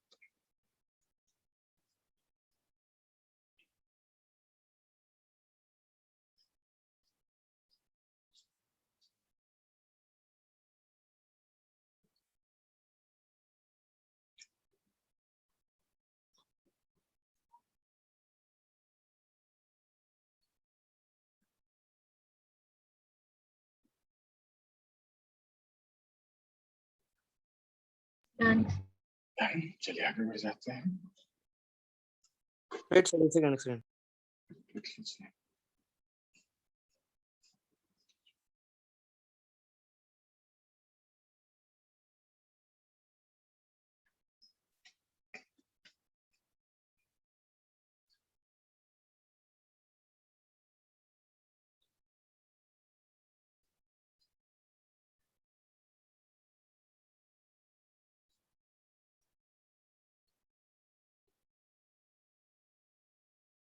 यस सर, हो गया।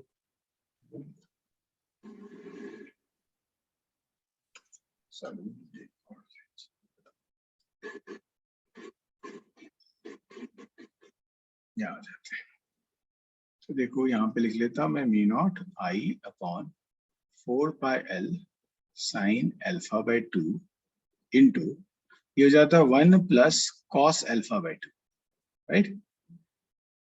Are you okay with this?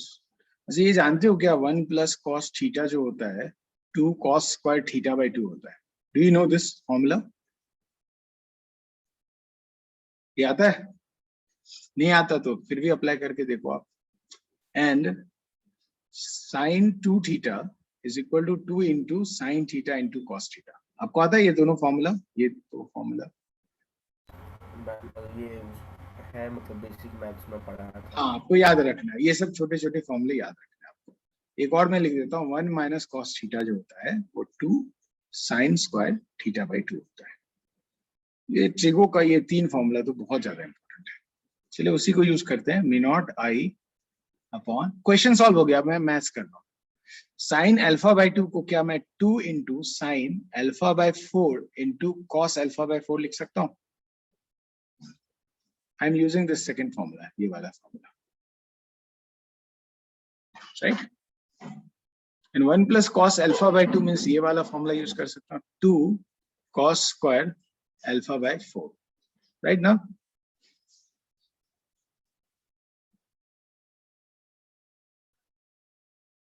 अब देखो चेक करते हैं हम लोग क्या क्या कैंसिल हो रहा है. यहाँ देखो 2 से 2 कैंसिल हो जाएगा, एक cos अल्फा बाय 4 एक cos अल्फा बाय 4 को कैंसिल कर देगा और ऊपर बचेगी cos अल्फा बाय 4, नीचे बचेगा sin अल्फा बाय 4. उसको cot अल्फा बाय 4 लिखा जा सकता है, राइट? और ये हो जाती है mu naught I upon 4 pi L cot alpha by 4, right? Are you okay till now? चलिए इतना लिख लीजिए पहले, फिर आगे बढ़ते हैं.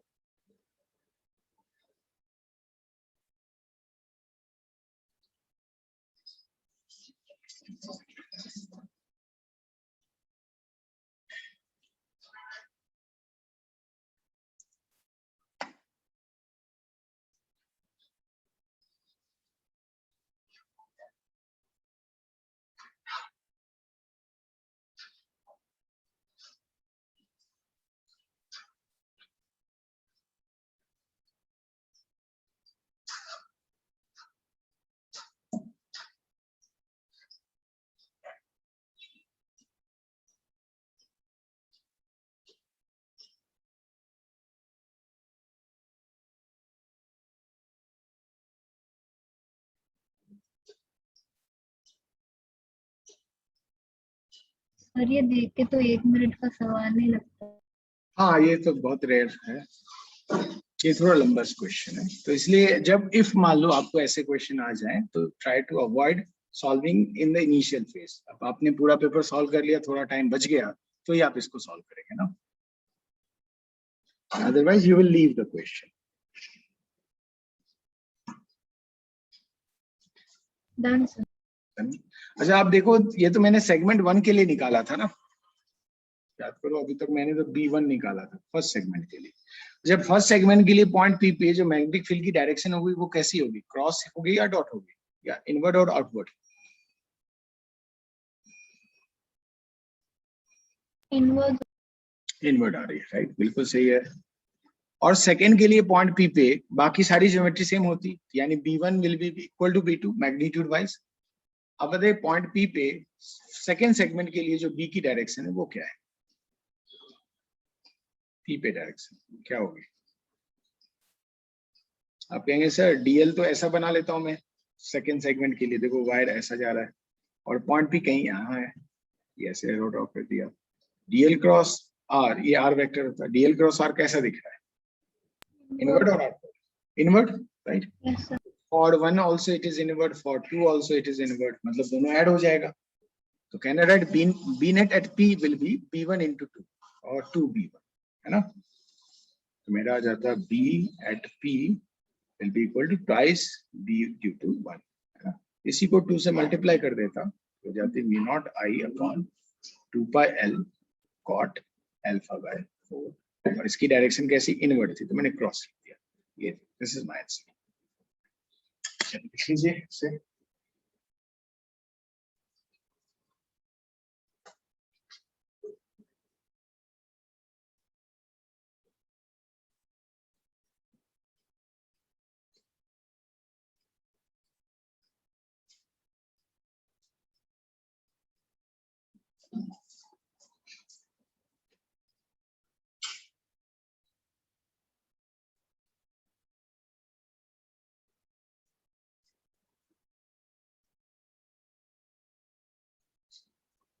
चलिए एक ही लाइन लिखना था आपको, आगे बढ़ जाते हैं हम लोग।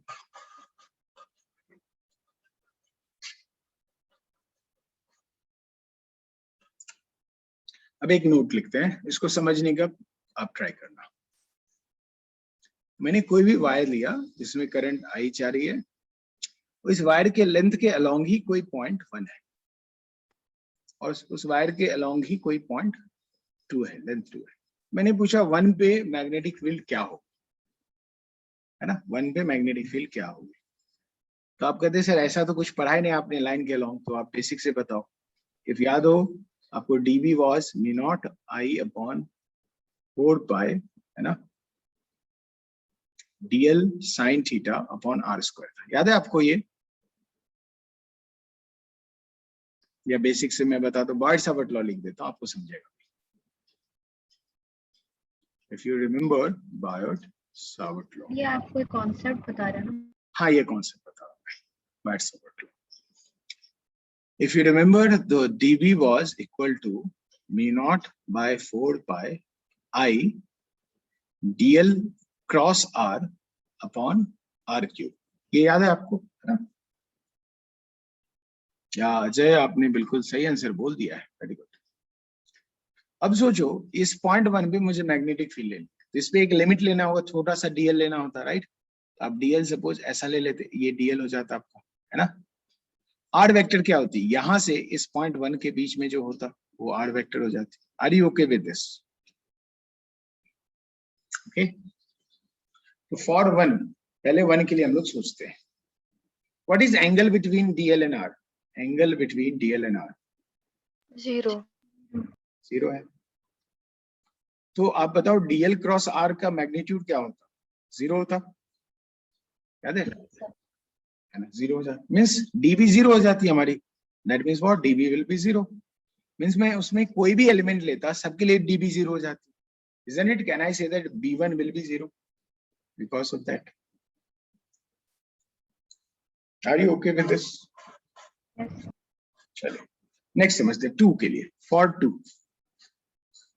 dl तो मेरा वही होता, फॉर 2 मेरा जो r वेक्टर होता वो इसके टेल से मैं ऐसा बना देता। What is angle between DL and R for point 2? 180 degree. 180. Angle between DL and R is 180 degree. So क्या होगा DL cross R का मैग्नीट्यूड? 0। 0, क्योंकि आप लिखते DL R sin 180 degree, sin 180 degree 0 0 से आती। इसका मतलब इसमें भी dB 0 होगा, मतलब कोई भी एलिमेंट लेंगे सबके लिए मैग्नेटिक फील्ड 2 पे 0 होगा, तो सबको ऐड भी कर देंगे तो भी 0 होगा, 0 हो गया। Are you okay with this explanation? Sir हाँ बोलिए। आप एक बार ये पार्ट वापस एक्सप्लेन करें। हाँ देखिए, मुझे पार्ट पॉइंट 1 पे निकालना था मैग्नेटिक फील्ड, तो मैंने एक डीएल वेक्टर ले लिया। अब देखो वायर में करंट राइट साइड में जा रही है, तो मेरा डीएल वेक्टर राइट में होता, और उसी डीएल के टेल से मैं पॉइंट 1 के बीच में आर वेक्टर बना लेता, राइट? तो दोनों देखो एक ही डायरेक्शन में ना, डीएल और आर एक ही डायरेक्शन में, right? So what is the angle between DL vector and R vector? तो आप कहेंगे 0। अच्छा, ऊपर वाला आप सॉल्व करते डीएल क्रॉस आर में, उसे क्या लिखते? DL R sine theta. What is the sine theta? Means theta is 0 over here, right? 0 है। यस यस साइन थीटा भी 0 हो जाता, मींस डीएल क्रॉस आर की मैग्नीट्यूड आपको 0 मिल जाती, right? Yes sir. If DL cross R 0 है, तो इसलिए डीबी भी 0 हो जाता हमारा, तो डीबी 0 हो गया। अब सोचो एक वायर है, इसमें बहुत सारे एलिमेंट होते हैं, ऐसे कोई भी एलिमेंट लेते हैं सबके लिए डीएल राइट में होता, राइट? और सबके लिए आर भी राइट में होता, तो सारे एलिमेंट के लिए डीएल क्रॉस आर 0 होता, तो सारे एलिमेंट के लिए डीबी 0 होता, और सारे एलिमेंट के डीबी को ऐड करते हैं वही तो बी होता, राइट? तो 0 0 0 ऐड करते 0 ही हो जाता। Are you okay till now? समझ में आया? Yes sir. So what is my conclusion? My conclusion is that, मैं इसे हटा लेता हूं पहले। सर और आपने वो 180 इसलिए लिया बिकॉज आई की डायरेक्शन और आर की डायरेक्शन अलग हो गई। हाँ, डीएल की डायरेक्शन देखो, सॉरी, डीएल की डायरेक्शन राइट में थी, राइट? डीएल वेक्टर राइट में था और आर वेक्टर लेफ्ट में है, तो ये एंगल क्या हो जाती है 180 डिग्री, 180, yes. और वहां पे भी साइन 180 डिग्री 0 होता तो डीएल क्रॉस आर 0 हो जाता, राइट। चलिए लिख लीजिए इसे। मीन्स किसी वायर के लेंथ के अलोंग कोई पॉइंट आ जाए वहां पे मैग्नेटिक फील्ड 0 होती, that is my conclusion.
Done, sir. चलिए आगे बढ़ते हैं हम लोग। इन सभी क्या कहा मैंने फिर से समझा लेता हूँ। मान लो मेरा वायर का सेगमेंट ऐसा है, करंट आई जा रही है ऐसे, इसी लाइन के अलोंग पॉइंट 1 है, इसी लाइन के अलोंग पॉइंट 2 है ना। तो what is V1 0, what is V2 that is 0, ये पढ़ा हम लोगों ने, राइट। मींस वायर के लेंथ के अलोंग कोई भी पॉइंट हुआ 0 हुआ, और इसके बाहर कहीं होगा उसके लिए मैंने निकाल लिया था फॉर्मूला। मींस कोई भी करंट कैरिंग वायर जो स्ट्रेट वायर होगा उसके कारण हम लोग मैग्नेटिक फील्ड निकाल सकते हैं। अब आते हैं नेक्स्ट पॉइंट।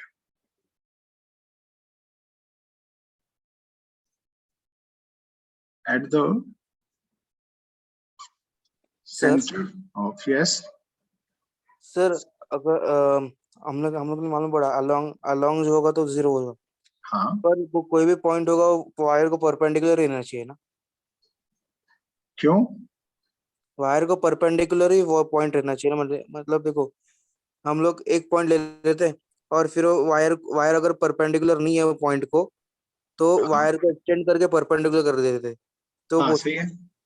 तो परपेंडिकुलर ही होना चाहिए ना वो पॉइंट को। नहीं नहीं point नहीं, याद करो देखो आप, हाँ आप क्या कंफ्यूजन बता रहा हूँ। मैंने ऐसे पॉइंट पी लिया था, राइट है ना, यहाँ से परपेंडिकुलर ड्रॉ हाँ। करता था, इससे ऐसे मिला लेता था। हाँ। ये जो रिजल्ट मैं यूज कर रहा था इसके लिए, बी की जो फॉर्मूला यूज कर रहा था, mu naught I upon 4 pi D sine theta, है ना, लिमिट लगाते थे, राइट, ये आप हाँ। बोल रहे हैं। लेकिन मैंने तो इसके लिए फॉर्मूला बताया था ना, और ये फॉर्मूला आया कहाँ होगा, फिर से वो बायट सावर्ट लॉ से ही आया होगा, राइट। यस मैंने प्रूव नहीं किया बस उससे, राइट है ना।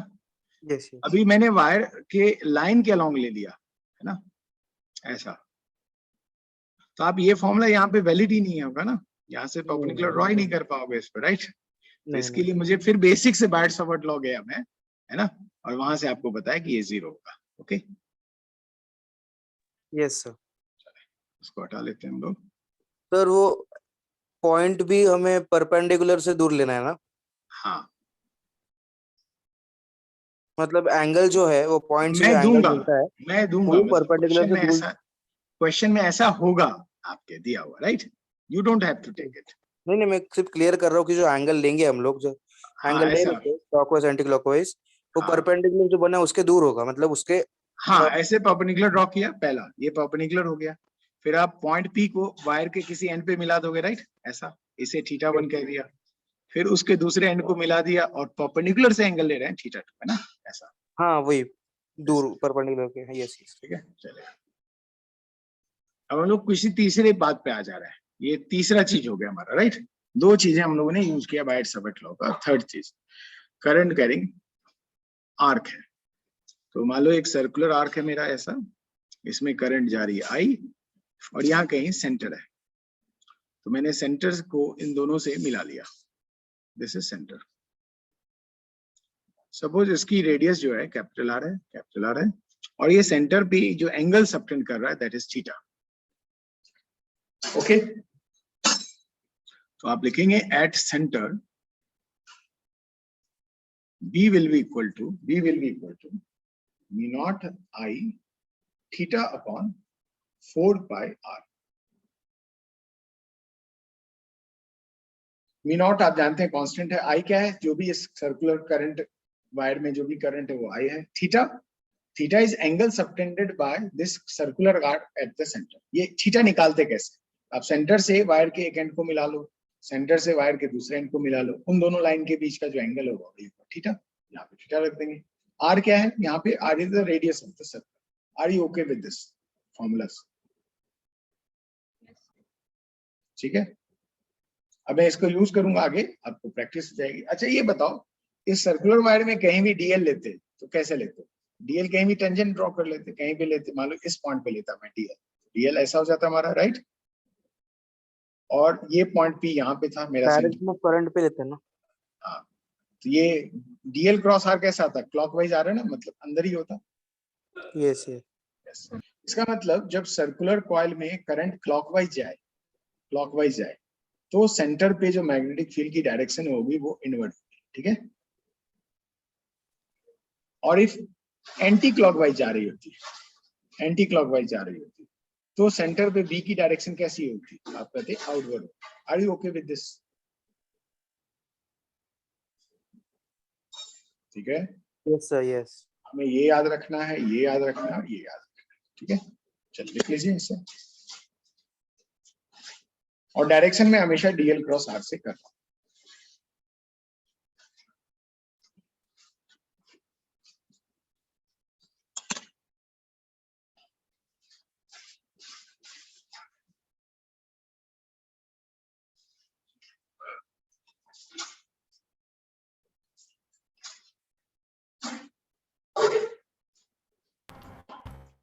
और यहाँ पे जो थीटा लेनी होगी, एक और चीज मैं लिख देता हूँ, थीटा को आपको रेडियन में लेना पड़ेगा। इस फॉर्मूला में थीटा को किस में लेना पड़ेगा? In radian. रेडियन आपको कन्वर्ट करना आता है ना? 180 degree is equal to pi radian.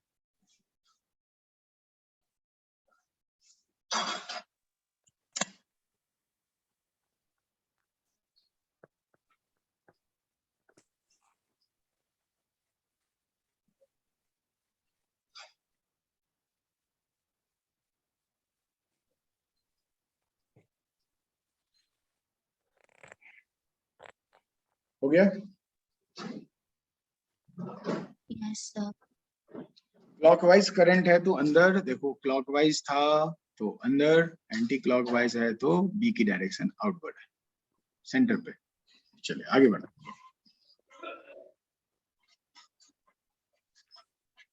और इसी फॉर्मूला को हम लोग यूज करके देखते हैं कैसे हम लोग कर पाते हैं।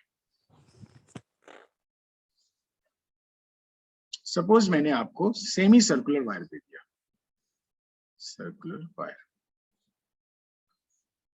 So let this is the semi-circular wire. ये सेंटर है, सी, इसकी रेडियस आर दी है मैंने, करंट आई दिया है। मैंने पूछा बी एट सेंटर क्या होगा? क्या लिखोगे बताओ?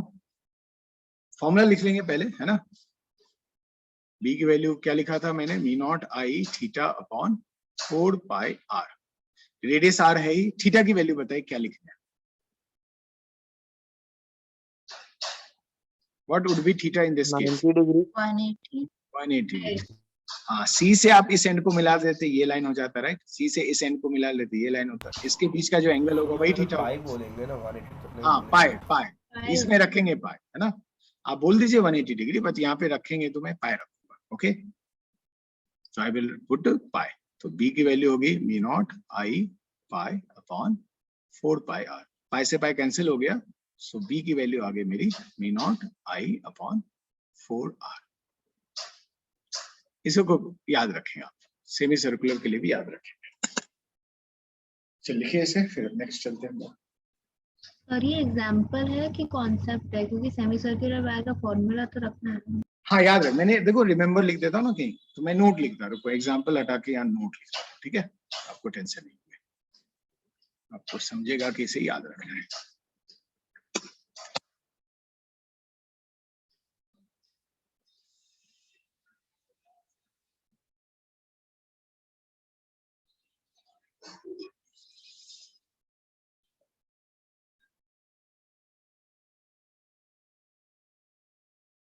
Done.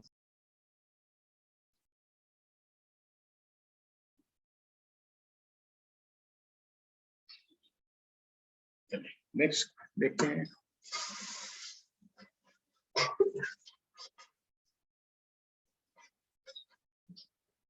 मान लीजिए एक और एग्जांपल मैंने लिख लिया, नोट ही लिख लेता हूँ, इसे भी याद रखना आपको। एक्चुअली मान लो पूरा ही सर्कल ले लिया मैंने, पूरा ही सर्कल ले लिया, करंट आई, इसकी रेडियस दे दी मैंने r, आपसे पूछा बी एट सेंटर क्या होगा।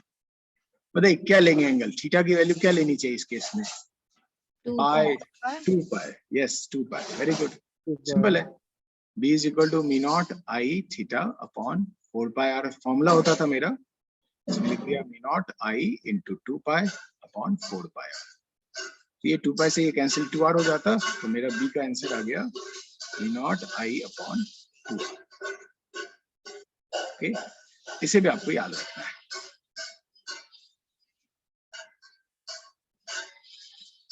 सर ये आपके बैकग्राउंड से भी बर्तन की आवाज आ रही है। क्या फिर से बोलिए आप? सर आपके बैकग्राउंड से भी बर्तन की अच्छी खासी आवाज आ रही है। Okay,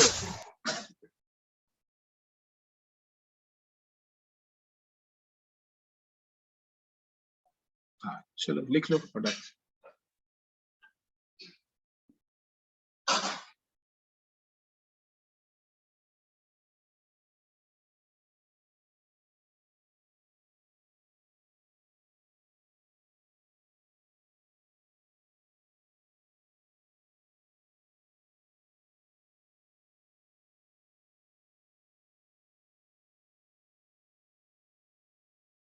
Done.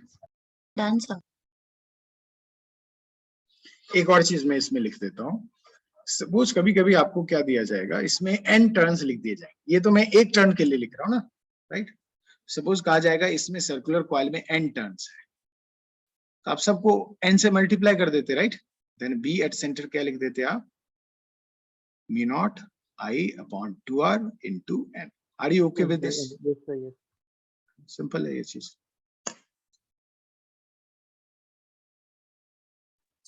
ऊपर वाले नोट में हम लोग ने थीटा इज इक्वल टू 2 पाई इसलिए लिया ना क्योंकि वायर का कोई एंड नहीं है।